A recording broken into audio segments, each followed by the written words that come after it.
Ses idées en goguette émoustillent l'humeur. Et dans un brouhaha d'appréciation. C'est tous les mercredis à 6h45 et le même jour à 17h30.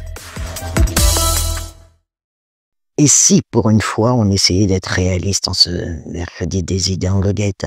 Ces derniers temps, la question des îles éparses est revenue dans l'actualité nationale. Le sommet des chefs d'État des pays membres de la Commission de l'océan Indien y a contribué en ravivant ce dossier sensible. Comme souvent, la presse locale s'en est emparée et certains responsables politiques ayant trouvé un nouveau prétexte à polémique.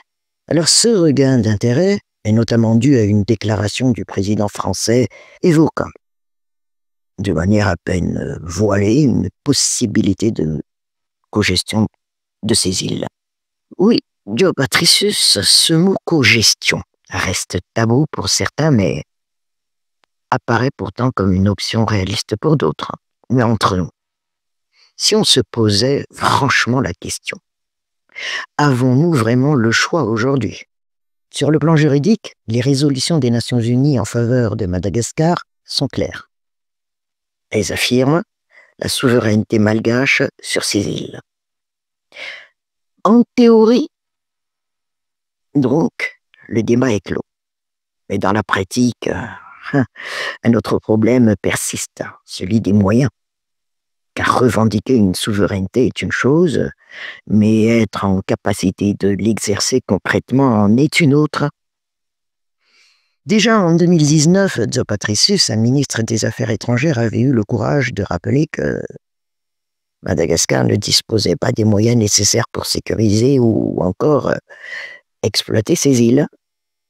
Et l'urgence nationale est ailleurs, notamment questions, éducation, santé, infrastructures de base. Et ce constat reste tristement d'actualité.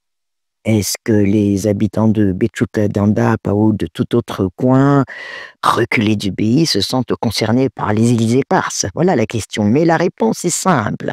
Non. Ou très peu. Pour la majorité des Malgaches, les préoccupations quotidiennes sont bien plus urgentes et concrètes. Cela pourtant ne signifie pas qu'il faut abandonner la cause ou baisser les bras, mais il faut aussi savoir hiérarchiser les priorités. La souveraineté s'exerce d'abord par la capacité à répondre aux besoins fondamentaux de sa population. Il ne sert à rien de brandir des revendications si l'on n'a pas les moyens de les assumer. Et le risque est même de détourner l'attention de l'essentiel.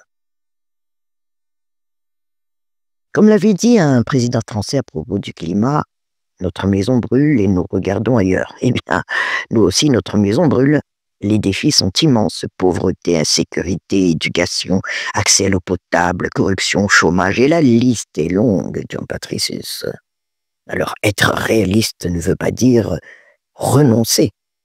Cela veut dire adapter notre stratégie et penser à long terme, tout en traitant les urgences du présent. La souveraineté ne se décrète pas. Elle se construit pas à pas. Joe Patricius. Ses idées en goguette émoustillent l'humeur. Et dans un brouhaha d'appréciation. C'est tous les mercredis à 6h45 et le même jour à 17h30.